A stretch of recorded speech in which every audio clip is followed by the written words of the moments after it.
महापालिका निवडणुकीचं चित्र आता स्पष्ट होऊ लागलेलं आहे। राज्यात महायुतीचं सरकार असलेल्या भाजप, शिवसेना आणि राष्ट्रवादीची युती अनेक महापालिकांमध्ये तुटली आहे।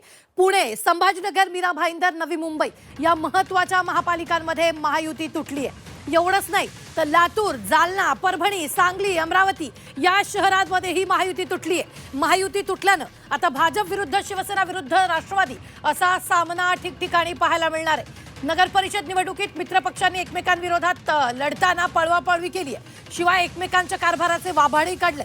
त्याचीच पुनरावृत्ती आता प्रचारातून होण्याची शक्यता नाकारता येत नाहीये, कारण एकमेकांविरोधात मतांचा जोगवा मागताना एकमेकांच्या कारभाराचा पंचनामा करत गेल्यावेळी शिवसेनेचे मंत्री फारच आक्रमक झाल्याचं पाहायला मिळाले होते। यावेळी कोण कुणाला नडणार, कोण कुणाला पाडणार याची उत्सुकता निर्माण झालेली आहे। तर ही दृश्य आपण पाहतोय। महायुती कुठे कुठे तुटलेली आहे? नवी मुंबई, संभाजीनगर, पिंपरी चिंचवड, जालना, सांगली, लातूर, अमरावती, परभणी, पुणे, मीरा भाईंदर, नांदेड आणि उल्हासनगरामध्ये महायुती तुटलेली आहे।